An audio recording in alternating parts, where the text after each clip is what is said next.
ओम शांति। तो आज से नया महीना स्टार्ट होता है, अगस्त। तो अगस्त 1 तारीख के लिए बाप दादा के वरदान अपने बच्चों के प्रति।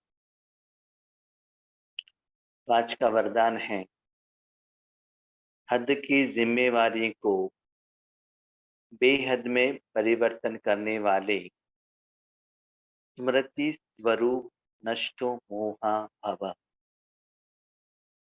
हद की जिम्मेवारियों को बेहद में परिवर्तन करने वाले स्मृति स्वरूप नष्टो मोहा भव।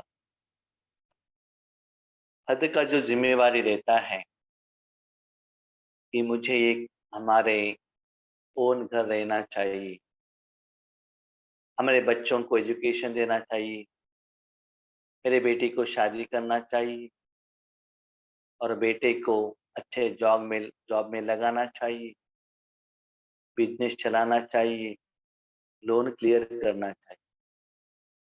तो ऐसे बहुत सारी जिम्मेवारियां हम अपने सिर के ऊपर ले लेते हैं और उसको सॉल्व करने के लिए पुरुषार्थ करते हैं।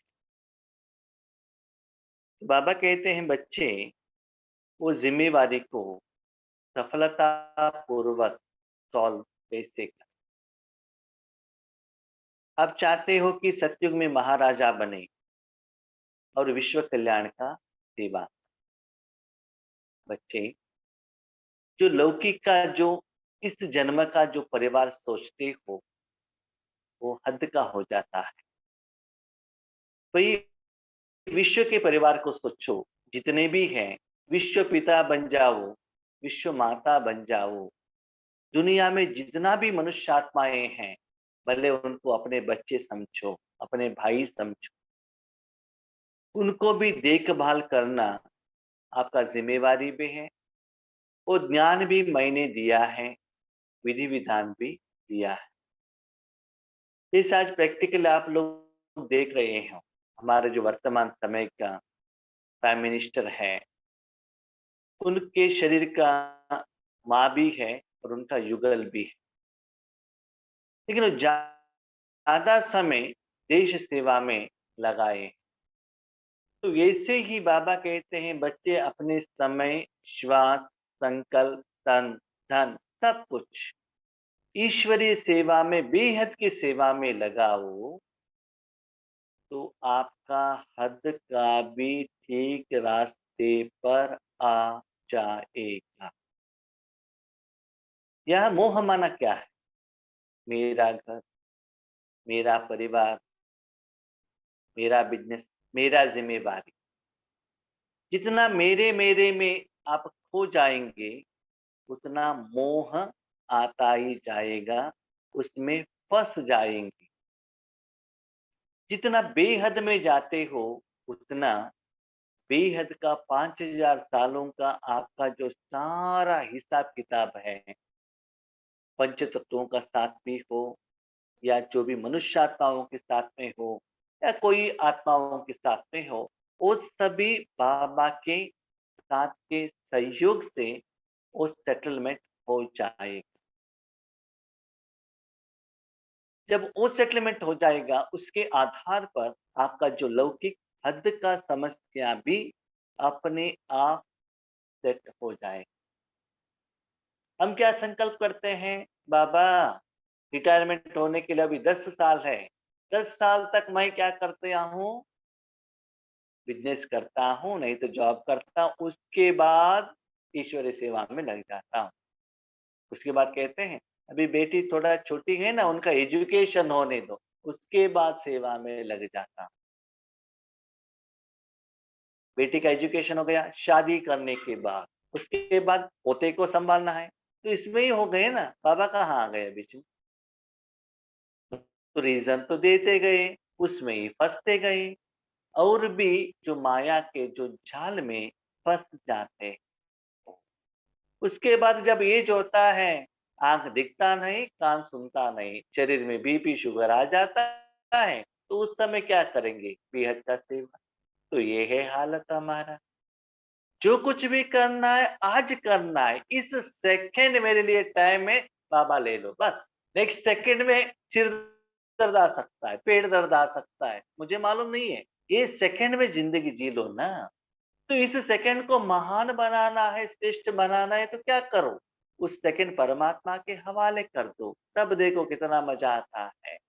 तो एक सेकंड आपने परमात्मा को दे दिया, एक गारंटी है नेक्स्ट सेकंड भला अच्छा होगा ही।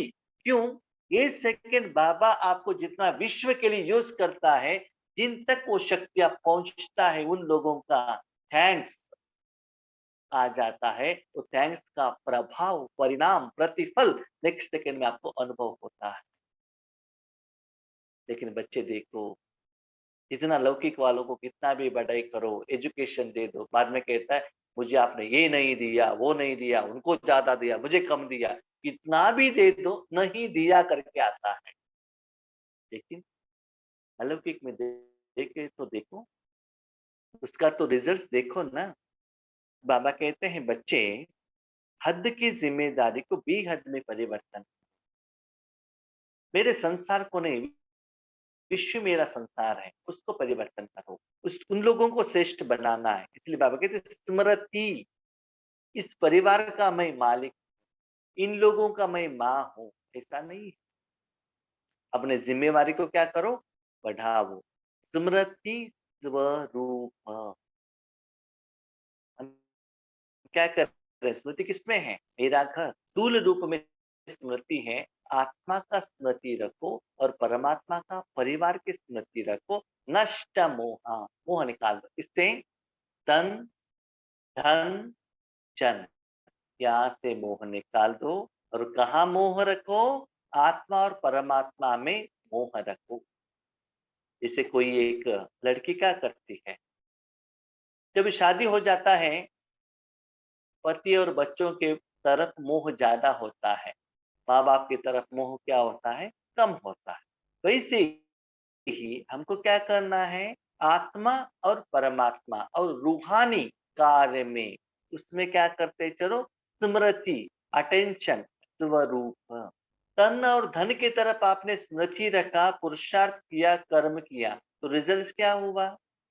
नीचे आ गए ना, तमो प्रधानता में आ गए ना, दुख और भी बढ़ा ना। तो आज भगवान को मांगते, बाबा ये करके दे दो, वो करके दे दो, लेकिन वो प्रॉब्लम सॉल्व होने वाला नहीं है। ये बाबा आज वरदान में कह रहे हैं। प्रॉब्लम कैसे सॉल्व होता है?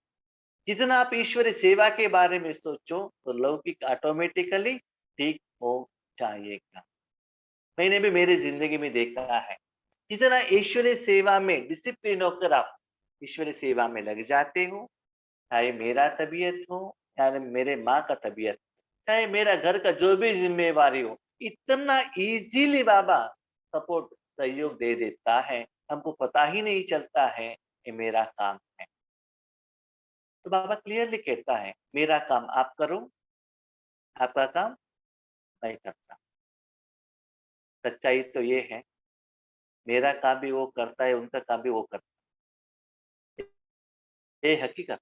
मेरा काम वो नहीं करता है, मेरा भी वो करता है, उनका भी वो करता है, सिर्फ मन उनके हाथ में दे दो। हम क्या कहते हैं? नहीं नहीं बाबा, मेरा भी मेरा, तेरा भी मेरा। बाबा कहते दे दो दे दो, नहीं कहते बाबा मेरा मेरा मेरा मेरा। ठीक है?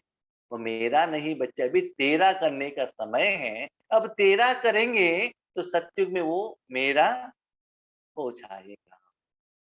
ठीक है? लौकिक जिंदगी भी आपका है, अलौकिक भी आपका है। धन आपका है, धन आपका है, जन आपका है। मेरे बच्चे आपके हैं, उनका शादी आपका है, उनका जॉब आपका है, सब कुछ क्या करो? उनके हवाले कर दो, करके आराम से योग करते, तपस्या करते मत बैठना। पुरुषार्थ तो करो, ट्राई तो करो, लेकिन पहले जिम्मेवारी परमात्मा के आगे सौंप दो और आपका अटेंशन ईश्वरी सेवा में लगा दो। तो ईश्वरी सेवा का कर्म का फल, आपका लौकिक कर्म इतना इजी होगा, जैसे कि मक्खन से बाल निकालते हैं, इतना इजी होगा।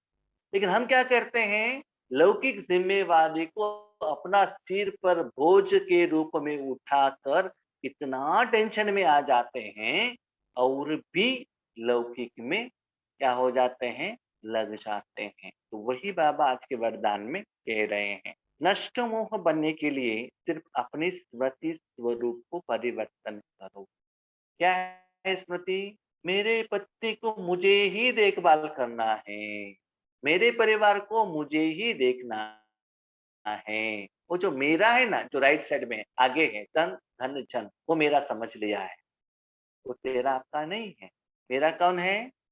आत्मा और परमात्मा मेरा, जो आपके पीछे है ना, उसको मेरा समझो, इसमें परिवर्तन करो। तब क्या होगा? देह के मेरापन से आत्मा का मेरापन आ जाएगा। ठीक है? मोह तब आता है जब यह स्मृति रहती है कि हम गृहस्थी है, हमारा घर है, हमारा संबंध है ना। हम क्या है?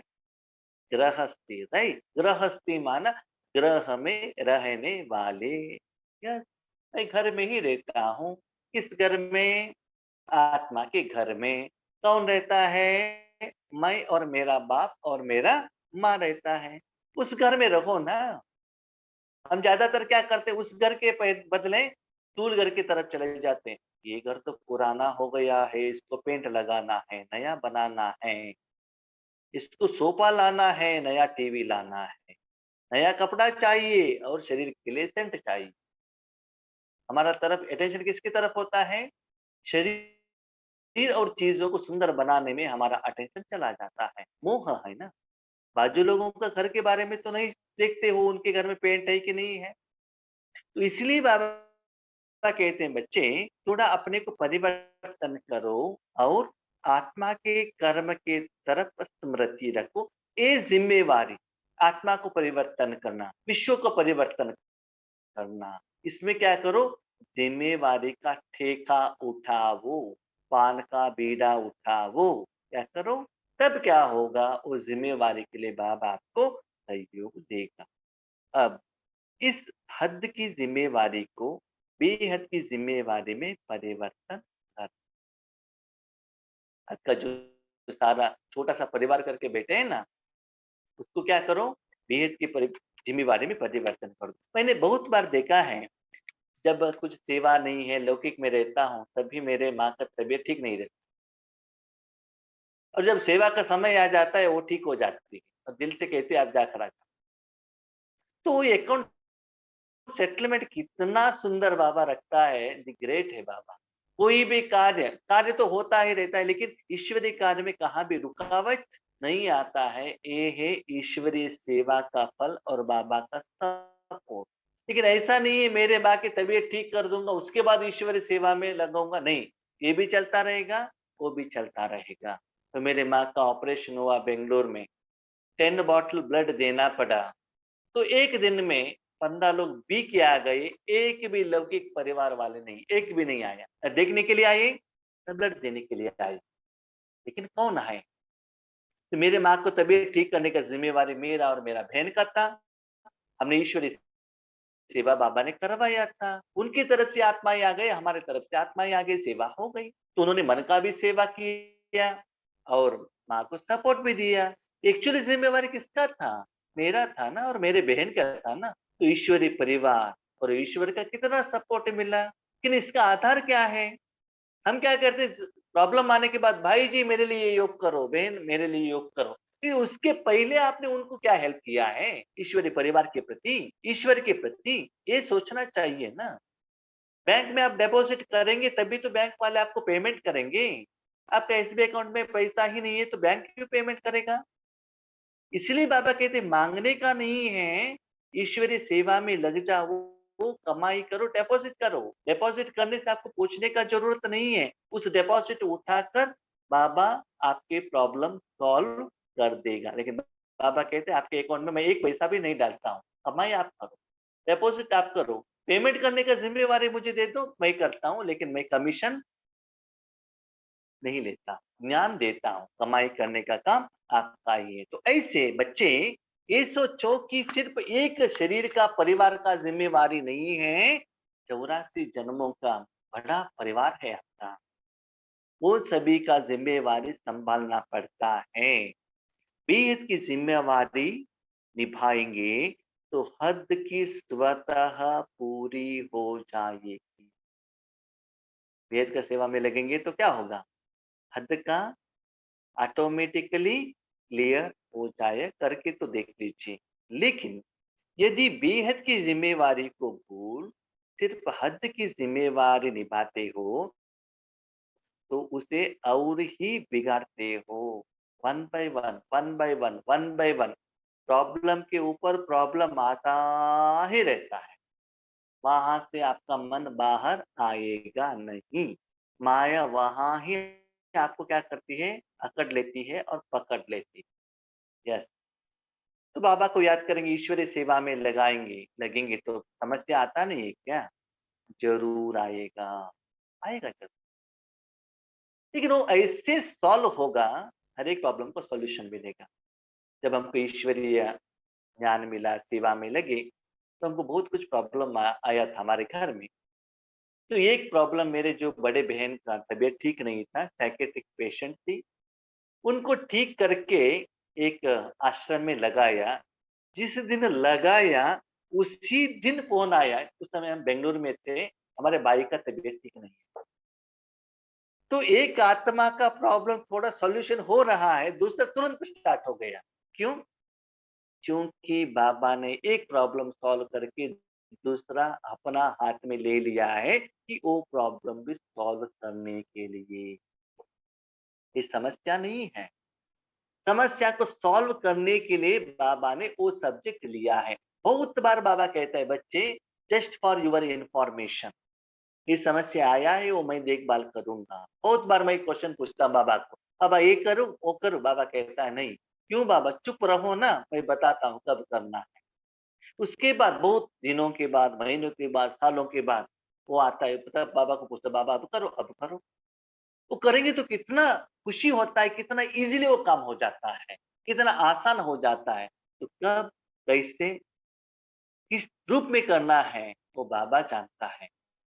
तो रियली ऐसा है कि जिंदगी सिर्फ राजयोग में खुशी का अनुभव मत करना, या ईश्वरीय सेवा में अनुभव मत करना।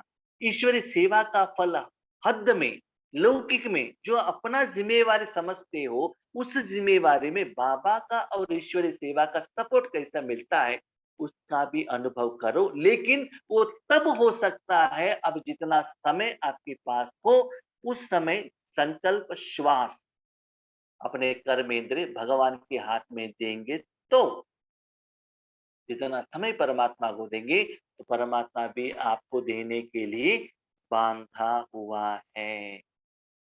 आज बाबा कहता है, बच्चे मेरे से मांगना नहीं, ईश्वरीय के कार्य में लग जाओ। और आपको जो भी प्रॉब्लम है मुझे कह दो, मैं देखता हूँ ना, मुझे मालूम है आपको क्या चाहिए।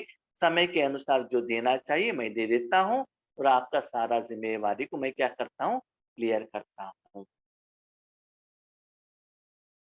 तो बेहद की जिम्मेवारी को भूल सिर्फ हद की जिम्मेवारी निभाते हो तो उसे और ही बिगाड़ते हो, क्योंकि वह फर्ज मोह का मर्ज हो जाता है। इसलिए अपने स्मृति स्वरूप को परिवर्तन कर नष्ट मोह बनो। जो जिम्मेवारी है ना, क्या लौकिक का जिम्मेवारी को क्या करो? परिवर्तन करो। जैसे ब्रह्मा बाबा के पास भी जब शिव बाबा आए थे, उनको भी बहुत जिम्मेवारी था। बच्चे थे, छोटे थे, और उनका बिजनेस था। और सब कुछ बाबा ने क्या किया? परिवर्तन कर दिया। परिवर्तन करने से क्या हो गया? उनके युगल भी बाबा के बच्चे बन गई, उनके बच्चे भी बाबा का बच्चे बन गए, थोड़ा लौकिक में भी गए कि उनका अकाउंट बाबा ने क्या किया? सेटलमेंट कर दिया। तो ऐसे मत समझना कि गृहस्थी में रहने वाले ईश्वरीय सेवा नहीं कर सकते हैं, ऐसे मत सोचना। बच्चे ईश्वरीय सेवा में लग जाओ, आपका घर गृहस्थ का जिम्मेवारी मैं ले लेता हूँ। ऐसा नहीं लौकिक का पहले उसके बाद बाबा, ये होता नहीं है। लौकिक में भी हम क्या करते हैं? जो भी प्रोग्राम होता है पहले भगवान को पूजा करते हैं, गणेश जी का पूजा करते हैं ना, उसके बाद कार्य में लग जाते हैं।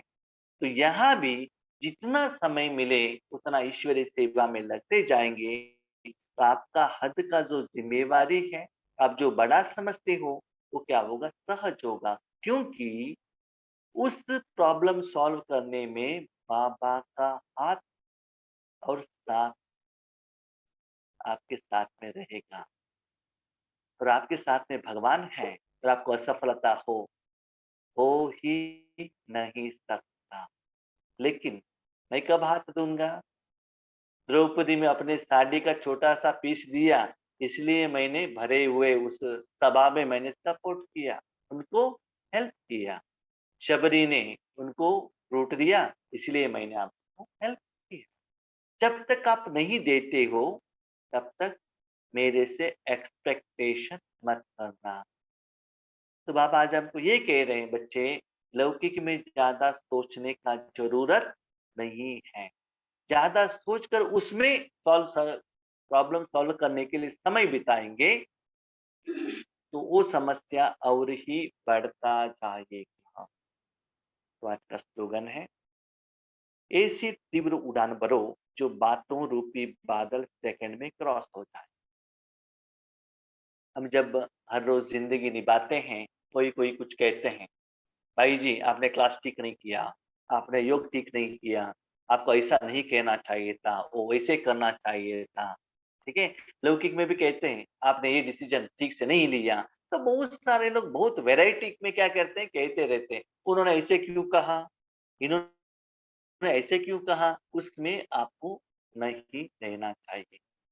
जैसे कि देखो, हर रोज जब दिन दिन होता है, सूर्य आता है, सूर्य का रोशनी ठीक से धरती पर क्यों नहीं आता है?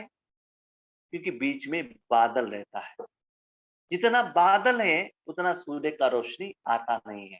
इसलिए जब आप योग में बैठते हो, बाबा का कनेक्शन नहीं मिलता है, बाबा का शक्ति का अनुभव नहीं होता है, लाइटनेस का फीलिंग नहीं होता है। रीजन, समस्या रूपी बादल आप और ज्ञान सूर्य के बीच में रहने के कारण वो बादल उस शक्ति आने में रुकावट डाल रहे हैं। तो क्या करना है?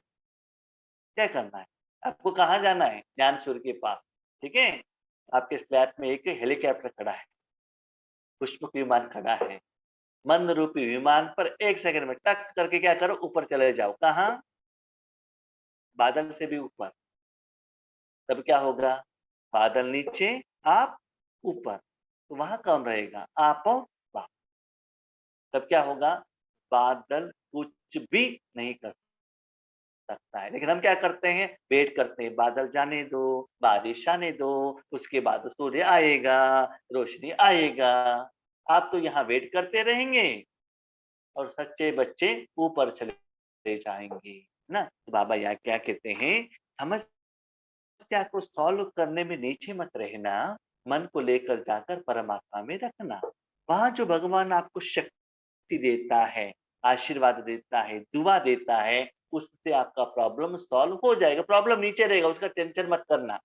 जैसे कि सेवा में जाते हो, भट्टी में जाते हो, प्रोग्राम में जाते हो, तो यहाँ बैठकर ये करना था, वो करना था, ये बैलेंस है, वो बैलेंस है, बच्चे हैं, भोजन किया कि नहीं किया है, उनको कौन देखभाल करेंगे? तो क्या होगा?